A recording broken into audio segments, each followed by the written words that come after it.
Hello guys, welcome to my another video. So this video will be consisting of the chapter 4,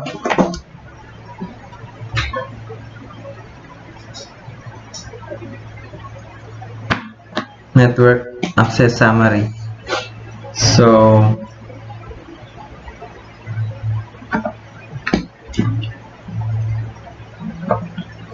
physical layer protocols. Physical layer connection is composed of physical layer connection, purpose of the physical layer characteristics. Next one is the network, which is composed of copper cabling, UTP cabling, fiber optic cabling, wireless media. Next one is the data link layer, is composed of purpose of the data link layer. Next one is the media access control, which is composed of topologies, wide area network topologies, local area network topologies, and data link frame. So the types of connection, whether connectivity to a local printer in a home or a web site or another country. Before any network communication can occur, a physical connector to the local network must be established. Next one is the network interface cards. Network interface cards are also known as NIC, connect a device to the network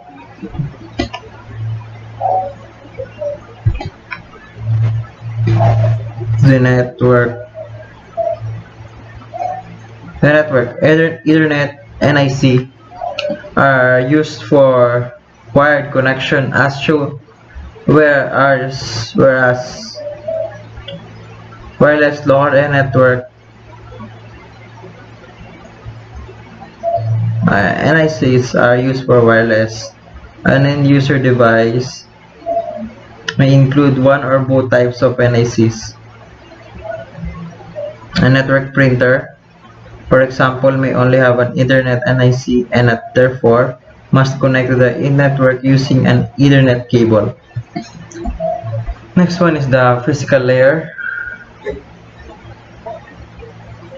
The OSI physical layer provides the means to transport the bits that make up data link layer frame across the network media. This layer accepts a complete frame from data link layer and encodes it as a series of signals that are transmitted onto local media. The encoded bits that comprise the frame are received by either an end device or an intermediate device. The process that data undergoes from source node to destination node. Next one is the physical layer media. These are the three basic There are three basic forms of network media.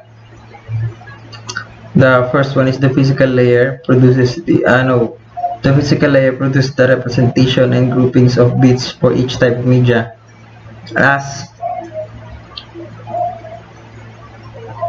copper cable, fiber optic, and wireless. Copper cable, the signals are patterns of electrical pulses. The signal in fiber optic cable, the signals are pattern of light, while in wireless, the signal are pattern of microwave transmissions. Next one is the physical layer standards. The protocols and operation of the upper OSI layers are performed in software designed by software engineers and computer scientists. The services and protocols in the TCP/IP suite are defined by the Internet Engineering Task Force, or IETF. Next one is the physical layer characteristics. One is the function, bandwidth, throughput, types of physical media rather. So number one is the function. function is physical layer standards address the three functional areas: the functional components, encoding and decoding. So the bandwidth is the capacity of a medium to carry data. Digital bandwidth measures the amount of data that can be flow from one place to another in a given amount of time. The next one is the throughput. Throughput is the measure of transfer of bits across the media in a given period of time. The next one is the type of physical media.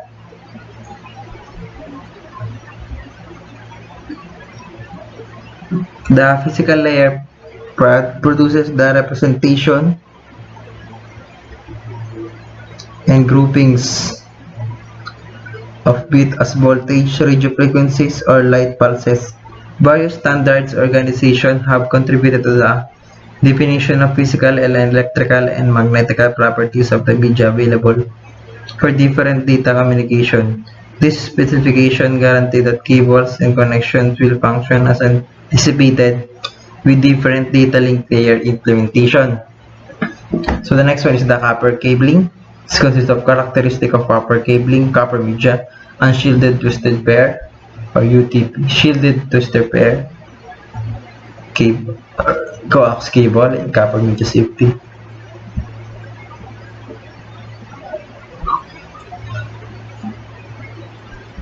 Excuse me. So the number one is characteristic of copper cable.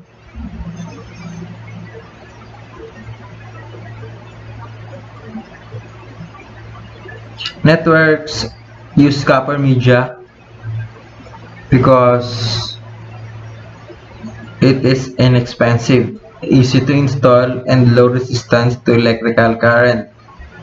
However, copper media is limited by distance and signal interface. Next one is the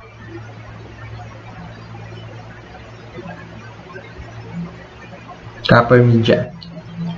There are three main types of copper media used in networking. Number one is unshielded twisted pair or UTP. Next one is the shielded twisted pair, STP. And the last one is the coaxial cable or known as coax. Unshielded twisted pair or UTP cabling is the most common network media. UTP cabling terminated with RJ45 connections is used for interconnecting networks host with intermediate networking devices such as switches and routers. The next one is the shielded with twisted pair cable. Shielded with twisted pair or STP provides better noise protection than UTP cabling. However, compared to UTP cable, SHCP cable is significantly more expensive and difficult to install. Like UTP cable, STP uses an RJ45 connector. The last one is the coaxial cable. Coaxial cable or coax for short get its name from the fact that are two conductors that share the same axis. Coaxial cable consists of a copper conductor used to transmit electrical signals, a layer of flexible plastic insulation surrounding a copper conductor. The insulating material is surrounded by a woven copper braid or metallic foil that acts as a second wire in a circuit as a shielded of an inner conductor. This second layer is shielded also reduces the amount of outside electromagnetic interference.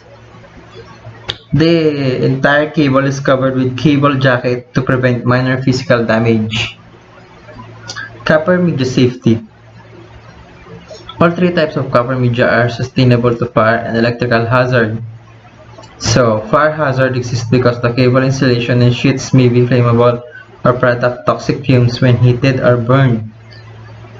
Building authority and organizations may stipulate related safety standards for cabling and hardware installations. So the next one is the UTP cabling.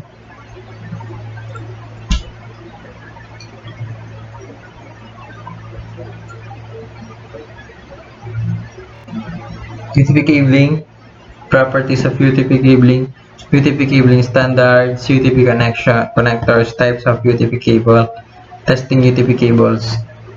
UTP connectors. A UTP cable is usually terminated with RJ45 connector. While the types of UTP cable, different situations may require UTP cables to be wired according to different ratings conventions. Though the last one, no.